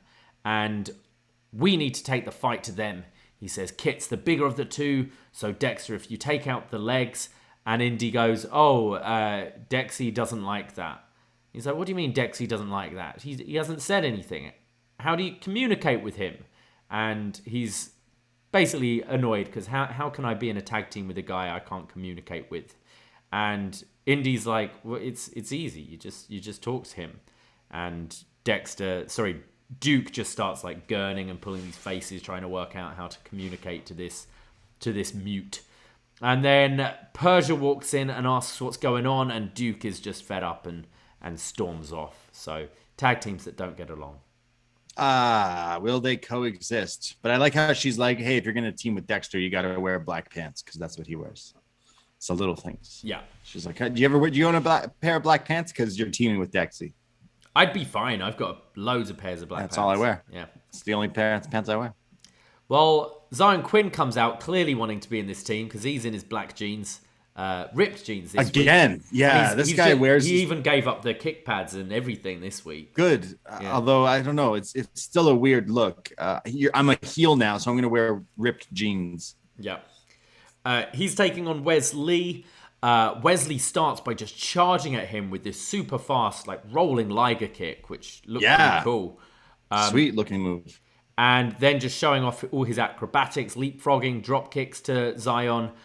Hits an awesome looking Lope Suicida to the outside. And then as Wesley's running towards Quinn just crosses his arms. So Wes like just Taz. Bounces off his forearms. And this allows Quinn to start to take over. He gets Wes on his shoulders, but this gets countered into a small cradle. Zion then launches Wesley into the air, just like sending him flying. Lee comes back with a super kick and starts to like cut down Quinn with all these kicks. Goes for a springboard off the second rope, but slips. And this allows Quinn to capitalize with some forearms to the face and then hits his running elbow strike, which actually I thought looked way better than the ones he delivered last week. I thought Wesley sold this really well, and actually it does look like a pretty good finish because this would hurt. But I guess Wesley's hard times continue because he lost here to Quinn. Yeah, I mean, was the slip purpose? I think was so. That part of it? Like he's not right in the head right now. Like he's got a lot of things going on. Is the story, as the commentary would just love to tell us. And since they put out a video where he's after the match, Wesley in the parking lot is so angry that he throws his phone because he's just like upset and things aren't going his way after this loss. I think this is the best Zion Quinn has looked for sure. You're right about the finish. I mean, the move looks good when someone sells it like it's a devastating move. When he hits it on some guy who's so green and like a Draco who doesn't know really how to sell moves and stuff like that properly. A bump, he just takes it back like he's just taking a drop. It doesn't look as good, but when you have someone as polished as Wes, I think it does. But it's still it was basically the opening kick for me and then the finish for me. But it was a quick match too. That's a repetitive thing in 8 matches on this show. Yeah, Wesley's impressive. We're obviously going with this kind of losing story and him trying to find himself. It does suck for this guy, right? Like I do feel for him, and I hope he does find his way because I think he's really good, and I think I kind of want to see him hopefully get out of this funk pretty quickly because North American title matches, him against Grimes, him against Carmelo, are the kind of stuff I want to see, and I think he would absolutely belong in that division. So I hope this funk doesn't last too long because. It makes me feel a bit sad because you feel this guy probably is feeling this way. Yeah, and that's the character you're making. Yeah, that's what I mean. Like they keep saying, "Oh, he's having a rough 2 weeks." Okay, what? That's like, oh man, it's weird. I know that his name was Wesley because Nash Carter Lee Carter Rush Hour. Maybe a name changes and like a complete fresh coat of paint is something they can do. I mean, what did he go by before? Desmond Xavier or Dez or whatever? But just Wes. Just Wes. He was he became just Dez in TNA. In TNA, yeah. Impact. Yeah. Damn. We see Natalya, who says, Cora Jade loves to play the victim, but last week wasn't an attack. It was me acting in self-defense. Every woman who comes here from NXT to Raw or SmackDown always come to find me. So I thought I would come here and find her. And then Nikita Lyons walks in and forgets her lines. She just stands there with Natalya just looking at her. And Nikita looks back and then eventually thinks, oh yeah, last week you said you put all the women on notice. Well, here I'm putting you on notice. Next week. And Natty says, next week, when you're in the sharpshooter screaming like Cora Jade, you will know what to do. And Nikita says, that's okay. I'm flexible. Bitch. Oh. She didn't say bitch, but again, if you added it to would have worked.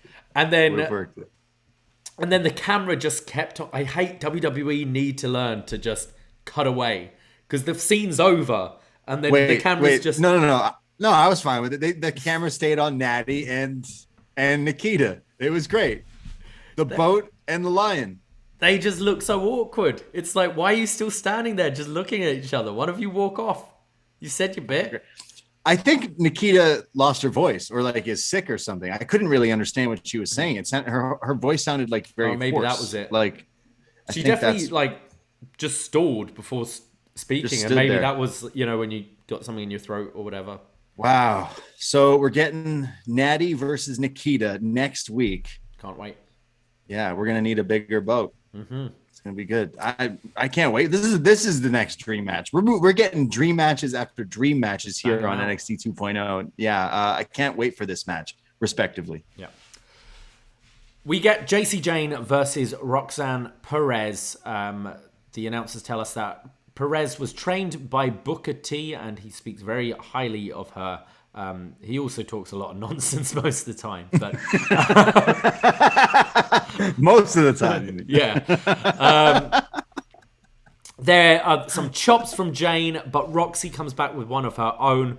Both just go for all these early pin attempts, roll-ups, crucifix pins. Roxy kind of goes for an arm drag, but JC just holds up, so she just takes the bump. There's then a super kick from Jane, and this is when Wendy Chu shows up on the screen wearing an avocado onesie, and she says, I like your dressing room, but it needed some decorating. And the camera pans out, and we see it's been trashed. The Toxic Lounge has been trashed, and this allows Perez to hit the code red to get the win over JC Jane. Yeah, I avocado don't care about this. There's a pun in there somewhere. Avocado don't care. There we go. Yeah, avocado don't care about this. I guess Wendy asked Joe Gacy, hey, how did you hack into those screens? How did you hack into those monitors? I'm trying to interfere in a match later, and that always helps. This is just stuff. I thought the wrestling in the early minutes of this match, showing Perez's actual skill here, escaping like a bridge, getting out of it to her feet, the arm drags, the series of arm drags. Right away, I was like, oh, you clearly are really good at the wrestling, and I can't wait to see that. And then I just didn't get that because there was the interference thing and then a sunset bomb. It was all just more this 2.0 going to the well, 2-minute matches that lead to distraction finishes. I can't stand this. And this was the 7th match of the night. Therefore, you thought, like, is this the main event? No, there is another match that's the main event. And there's still more Braun Joe Gacy stuff. It was just like, what? Maybe could have waited for next week. Yeah, Perez looks good. I've not seen her work outside, but I keep hearing good things from the likes of Cino. And yeah, I've heard a lot of good things about Roxy, and she can clearly wrestle. And I think it's a shame she's been given this Cora Jade gimmick, and right down to fluke wins over champions. Like we've just seen this story. I think it would be nice to see something different, but when it comes to wrestling, I think she's going to win people over absolutely. And then, like, what's the deal with like Wendy Chu? Is she going to she aligning herself with Roxanne to like go up against the tag titles, or does she want Mandy? Yeah. I don't care about this Wendy Chu stuff at all. It's so childish and stupid. And it was a nice avocado onesie, but this isn't a move in the ripe direction. Oh dear, let's move on. So LDF and Santos Escobar, they're leaving, and Santos is fuming. He's so angry about his loss, and then sees that his car has been clamped, and there are a bunch of dead fish on the bonnet. Didn't I say last week, hey, the money thing should have been a dead fish? Yeah. And boom, dead fish right here. It makes sense. Yeah. But yeah, there's just a giant dead fish on the hood of this guy's car, and they're shook. They're pissed off. So, I wonder who this was. Yeah. Yeah. Oh, was it the mobster guy? Yeah, probably. I would like Santos promo next week to be like, I think Tony, you've seen Godfather a few too many times. Like, settle the differences face to face. But we're gonna get like gang rules, gang wars between these two families very soon. Yes, can't wait. Yeah. They now announced that this is where they announced the triple threat for spring break-in with Sikoa, Grimes, and Melo for the North American Championship. They also announced next week Lash Legend versus Nikita Lyons. Oh, so I guess maybe the Natalya match, Natalya Lyons might be spring break-in, and Cora's going to be further down the line, maybe. I thought they said it was Natalya versus. Yeah, they definitely flashed a graphic here saying Lash Legend versus Nikita Lyons. So. Oh, weird. Don't know. And they announced there's going to be a mixed 6-man tag.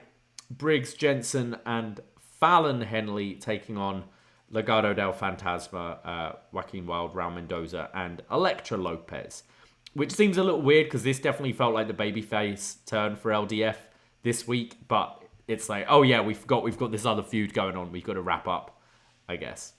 Yeah, it did feel like that. We then see Joe Gacy watching CCTV, and he's trying to find Bron Breakker, and he's going, nope. He's watching Bron trying to find him, and he's going, nope, not there. No, not there either, Bron. And then turns to the camera and says, it's time I end this. Riveting. Thank God. Riveting. Even in WWE NXT, even security camera footage, the wrestlers watch sideways. Yep. You noticed he's looking like a dog with his head turned around. That must be so painful to stand and watch TV that way. No one watches TV that way, but in WWE they do. Yeah. Again, more silliness here where he's watching security cameras, trying to. Braun's going again. It's the Riddler from the Batman. Like he's like, okay, Braun, you're running through you're the rat in my maze, running through doing what I like. But it's not that at all. This is like Byway. This is Dollar Store, Dollar Tree version of all that. Yeah. We go to the NXT Tag Team Championship, Pretty Deadly versus Duke Hudson and Dexter Lumis. We start with a leg drop splash combo from Pretty Deadly to Dexter. And then Dexter just sits up and smacks, I think it's Elton in the face here, before delivering an atomic drop, which Elton really sells like his balls hurt. Duke then tags in and is yelling at Dexter. He's like saying, what do you want? What are we to do? Because Dexter's not communicating. And then just like smacks Elton across the face. Duke is now yelling to Dexter. Sorry, he does like a hard tag, slapping Dexter to get in. And he's yelling at Dexter, right, hit double suplex. But Kit saves Elton, kind of picks him up from behind. Then Pretty Deadly slide under the ropes and pose with Indy and Persia, kind of snuggling up with them there. This is the Shawn Michaels Survivor Series 2006 spot when Johnny Nitro is with Melina, and then he goes into the match with Shawn in the Survivor Series match. Shawn runs the ropes, slides out, and puts his arm around Melina, and she thinks it's him. So does an act. It's exactly this spot, but we does it with both of them. I thought it was pretty cheeky. I thought it was pretty snug. Well, now Hudson and Lumis seem to be on the same page as they do hit a double delayed vertical suplex to Elton Prince. They then look at each other like, wow, did we just do that? And Dexter gives the thumbs up. So Hudson nods and puts his thumbs up. They're a team. They're getting along. Wow, they coexist. Lumis then goes for a splash in the corner, but Wilson pulls Prince away right at the last minute, so Lumis eats the turnbuckle. But Dexter makes the tag to Duke, who comes in with a really nice hot tag here. He's hitting a great-looking belly-to-belly throw to Elton over his head. There's the power slam. He gets, I think it's Kit in the power slam, but before he delivers it, he just kicks him in the head as well, which I thought looked pretty nice. And then launches Kit into Elton, kind of causing him to spear his own partner. And yeah, I thought this was quite a nice hot tag from Duke here. And then, you know what? It was. He was hitting basic moves like power slams and things, but it was the most on fire he's been. And this, don't quote me on this, but is this the first ever Duke chance for Duke Hudson here in NXT? Because usually he's playing poker and they're booing him, but instead here he's actually like wrestling, and it was working. It was finally something that I think was clicking for him. Yeah. He gets an inside cradle for a near fall. And then there's I always like when Vic calls this the double noggin knocker, where they collide heads. Then this allows, I think it's Elton Prince to hit the big boot out of nowhere to Duke and just gets the win. It felt very abrupt, but Pretty Deadly retain the tag titles in their first defense here. Yeah, sorry, how did they win? A boot to the face? I think it was something? Was it Did they use a weapon? No. Not that I noticed. Duke kind of cracked his head with someone, fell into the turnbuckle, and then turned round into the boot. But it was quite abrupt. It felt very abrupt. And this was already at like 10 o'clock. I mean, someone tell TK about overruns, because these guys were pushing it. This was like a minute after 10. And then there was still more of the show after the match, but it felt super, super rushed. I'm not completely sold on Pretty Deadly yet. To me, they're just two funny looking dudes in these outfits with long hair and say, yes, boy. Like, I'm behind it. I think they're funny and somewhat of a charismatic and a character, but the wrestling still is a week two have not really hit for me with them. I thought the highlight of this match was Duke. Yeah. No, I'm completely with you. I think a good thing, I think this Duke and Dexter team could work. I think this was kind of proof of that. I think they could be quite a fun team together, and Duke in more of a reluctant babyface role, I think could work. But yeah, I'm the same. There's nothing screaming out to me about Pretty Deadly yet, apart from the characters. But it is early. Maybe see them in with more of a polished tag team. Maybe we'll get more glimpses of some good stuff, but it was just quite basic. I felt their stuff. And the highlight of this match for me was Vic Joseph quoting Paula Abdul, "Opposites Attract." He literally quotes the whole. He's like, if you take 2 steps forward, take 2 steps back," and goes all about opposites attract. And I was like, okay, all right, but it was probably my highlight of this match. Well, Gacy appears on the perch.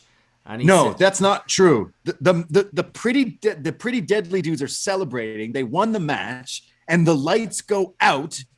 So what do you think? We just saw. We know lights going out in wrestling means someone's going to appear in the ring. Singh showing up. Pretty Deadly, Duke and Dex, get the fuck out of the ring. Go to the back. The lights come back on, and then it shows Gacy on the perch. This was again just cringe, cheese-worthy shit here, and it gets better. He says, "Bron Breakker, you've been looking for me all night, and here I am. I'm not a hard man to find."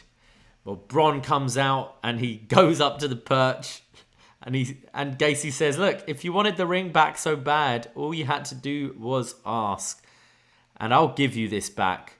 No games and no tricks, but one condition." So, I mean, a game and a trick, Gacy, pretty much. That's all it's been. But anyway, at NXT Spring Breakin', you give me an NXT title match. And Bron agrees. So Gacy gives the ring back. And he says, "Now you have the ring back and I have the title match. There's one thing you need to do. Take a leap of faith." And he pushes him off the perch to his death. And then this was awful. So then he pushes him. Yeah, he pushes him off the perch. The camera then goes down to Bron, who's laid out, and as if Gacy hadn't just taken the Fiend's character now, He's now got Undertaker's druids because I guess they haven't got a job anymore. Oh, after right. Undertaker Yeah, retired. wow. I completely fucking forgot this actually happened. So you've now got 6 or 7 or 8 druids. 10 druids. In the black cloak, the kind of Death Eater kind of cloaks. Grim Reaper druids. And they surround Bron and, I guess what? Eat him? They all cover him and grab him, and NXT goes off the air. Oh, it just kept getting worse and worse. It sounds like we're making this up. It sounds like this isn't true. Let's unpack this. Gacy, lights go out after the main event. They're clearly rushing because it's already past 10. They then cut to Gacy on the perch. He calls out Braun, who's been looking for him all night. Braun goes to meet him, stands perfectly in position to be pushed off something at this height. This is the same perch that Vince McMahon famously said to the football player, like, hey, I can do it. And then does the jump. We've seen this jump. When he gets pushed, you don't see him fall. It looks like he lands on a crash mat and then they quickly remove it. It looks so hokey. It looks so shitty. And then if that's not even the last straw, because then there's druids and dudes grabbing him and pulling him in and all that. Yeah, this was absolute garbage. I laughed my ass off. This is terrible. Terrible. This was what you came up with? Like, who wrote this? Who came up with this idea? We've come up with 10 others. We can come up with a million ideas that would work better than this. First of all, you're pushing the guy that looks fake. And then the druids that you've never even had druids. The whole show you're playing Fiend and Riddler with the mirrors and the screens, the security camera footage. Like, what are you? Some sort of super villain thing you're trying to go for here? Absolutely not working. Just laughable. This is trash TV. No originality at all for this stuff. Like, it's literally we've seen all this stuff so many times over the years with other characters that they've just given to this guy. Like, do something. Like, why do you have to do the black cloak? If you're going to do something goofy like this, just think of something new. Think of something different. Like, you've been trying to play maybe this like leader and having followers. Well, have the you mentioned the Riddler, but at least in that Batman film, like, they're not in cloaks. Do something like that. Rip that off. Be in gas masks or something. I don't know. Like, try and come up with something more original. Where it's like, oh, I guess we're not using these druid costumes anymore, so. Get those guys from the PC to put this on tonight. It was embarrassing. So embarrassing. And this is just making Bron look so stupid. It's unfortunately just killed this Joe Gacy character completely.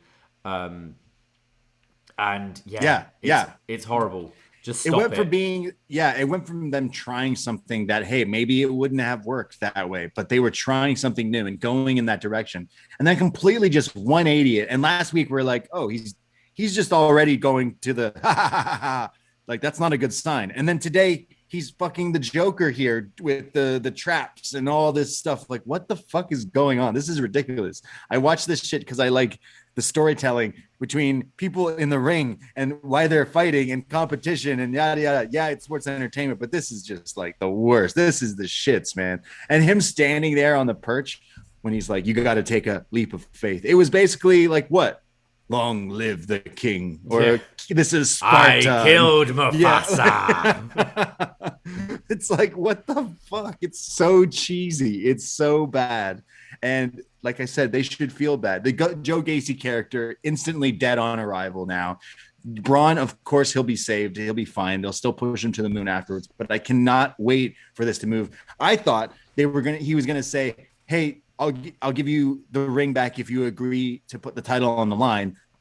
Then Braun agrees, and then he actually goes, well, it's not going to be against me, it's against him. And Harlan shows up behind him and attacks him, which sets up that match instead. But no, Harlan, again, not even there. Maybe he was in one of the hoods with Alex Abrahantes, probably in one of those druid outfits too. It just all of this didn't make any sense. Like, it's like Braun is like, okay, I'm training to be a wrestler. I've done like 50 wrestling matches, but I really want to follow in the footsteps of my dad. He was in WCW. There's a lot of awful shit there. Let's do some of that. It just felt like all the worst bad ideas were all put into one long angle throughout the entire show, and it made the show just it just brought it down completely for me. I said earlier, I think this is one of my least favorite episodes of NXT, if not my okay, there was a 2-minute match with Natty and like an upcoming superstar. There was Santos and Hayes. It was okay. Probably the highlight, Duke's hot tag and Stratton versus Suray. It's like there was not a whole lot going on for me in this episode.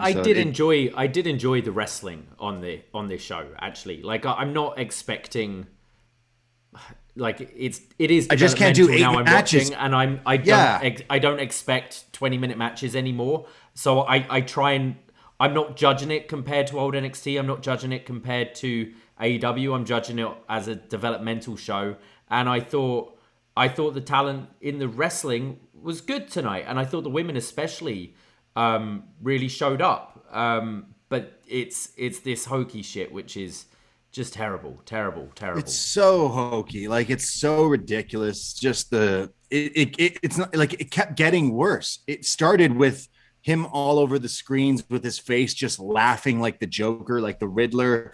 And then Braun's on the chase. We think Braun's going to get locked in a cage at one point. He breaks an iPad. Then there's security cameras. And then now he's like the mirror where he's in the mirror, but he's not there. Is he there? Oh, I don't know. It's just like the funhouse shit. I don't understand how this company keep on doing the same mistakes. They've literally like not used Alexa Bliss for... So she's ready. She's not injured or anything. But because they did this stuff with her and they were like, that didn't really work. Let's do these segments where we make her like Alexa again. And then actually, I just don't know what to do with this character anymore. You've just had this. Like, you had this whole segment with Shayna Baszler. And it was terrible. It was panned just last year, like last summer. It's like what if it's if, not if like Monday... this was years ago. Like you did this like 6 months, a year ago. And it didn't work, and no one praised it for being great stuff. I hated this. I hated the whole angle with Braun and Joe Gacy. I really hated the whole episode. This was 2.0 to a T for me, and I saw people. I got a few messages from some friends being like, I don't know how you do this. I watched this week and I tuned out after someone said they saw Braun looking in the mirror and turned off the show. I was like, I would not blame you, which leads me to mention that we put up a feedback thread, which we should read some of this feedback from you guys, our listeners. We have a Facebook page. And if you like the page, upNXT Podcast, we have an upNXT group, which you should join because we post the feedback threads and you can write in comments or questions like some of you have here tonight. And I'm going to start with Sean, who writes in, what a crap way to end what was otherwise a pretty good show. I mean, Braun was standing right in front of Gacy and the ring. Just double leg that son of a bitch, beat his ass and take the ring. But instead you give him a title match, let yourself get gently shoved off a 5-foot drop and then get sworn by druids. I mean, why the hell does Gacy have druids? Was he able to get them on the cheap now that Undertaker's gone? What the hell is this woke about what? What is this? The North American title picture is the best thing going, with the tag division and women's division not too far behind. The NXT title storyline with Gacy and Braun just a shade above Von Wagner on the interest meter. Special shout out to Roxanne for the nice win with her debut, and Tatum Paxley, who had a really solid effort with her match. Better than expected tag title match as well. We go to Corey, who says, after seeing Suray lose clean to a half-ass splash from Tiffany Stratton, I think I'm done with NXT 2.0. Io is injured. Suray is buried 10 feet under. Kushida is gone. All around an awful, awful show, and I don't see it improving. Damn. Yeah, the hate is strong for 2.0. And then I go to Dylan, who writes in, chaotic show overall. I love when NXT has one segment flow into the other. Only real complaint is GYV no longer being GYV and losing. And for Wesley losing, I think that works for the story. The stuff with Roxanne Perez was a clever subversion of the old vignette trope. The ending was odd. When did Gacy become supernatural? I always felt that the woke shit was a veneer hiding a more evil character, and we've seen that now. I'd rather him be more of a serial killer than a knockoff Undertaker. Yeah, exactly what we're saying. Like they had something that they actually were trying creative, and then they went, nah, druids, Yeah. magic powers, ghosts, kidnapping. It's all the same. It's all the same. Yeah, is that all the feedback? That is it. I don't blame anyone for not watching this show or having interest in NXT going forward, because this spring break-in, they have Gacy versus Braun. They have either Natty versus Jade, which I think they would go towards, and they have this triple threat. I'd say the triple threat is a match that has my interest, but this wasn't good. Spring break-in. It sounded funny when Gacy asked Braun, like, spring break-in. It's like it's not the most, he's just trying to be sinister. I just think of chicken. I hear chicken joy. Yeah, brickin', spring breaking chicken. Ripping chicken. Ripping chicken. Spring breaking. Also, like, spring break was like last month, dude. Like it's gonna be May in 2 weeks. Yeah. So spring's almost over. It's summertime now. Yeah. But yeah, spring break. Can't wait. Spring break forever. That's it. That was NXT. I hope we didn't depress you with us just being upset and mad at the show that we watch every week, but we hope you enjoyed us talking about it. We will be back tomorrow night talking all about BD Elite. Trust me, that show's got some fun stuff too. There's a dinosaur. There's the Hardys. They got some stuff. They have their shit as well. Like, yeah, they've got a lot of good stuff, but they got fucking Penta and his Voldemort, and you got the lights, Satnam Singh and lights going out. Like, who? We'll talk all about it. They don't escape from criticism as well. No, so listen to us talk all about Dynamite tomorrow as well. And then on this free feed, hey, check out Shot in the Dark. John Cena, he covers all the other wrestling, NXT UK, Impact. I don't even know what else he covers, but he covers it. Trust me. We're still trying to get him to cover Control Your Narrative, but don't know if we'll. No dice. We'll get him to. Yeah, not yet. Can't wait. Yeah, I guess that's it. I'm just seeing people on Twitter saying that some people are saying that the dirt sheets are saying that Finn Balor, Suray, and Io Shirai all asked for their releases, but I don't think that has any kind of merit to it. But that's just some people kind of tweeting at me right now. But I don't know. That would be an interesting take. But maybe we'll talk a bit more about that tomorrow on BD Elite. Thanks, guys, for listening. We appreciate you listening. Again, check us out. Give us the 5-star review and all that stuff on whatever podcast app. And check out our patreon.com/upnext for all the extra podcasts that we do, because we have so many coming out. And follow us on Twitter at upNXT Podcast, UPNXT podcasts. And I myself, Braden Harrington, you can find me on Twitter, and I am on Instagram at the Brady. Oh, and I have a TikTok, but I'm way too old for this TikTok shits, but go follow me, please. And you can find me at Davey Portman. That's it. That's all. Take care. Goodbye. Be safe. And sometimes you just have to have a leap of faith. Ahoy!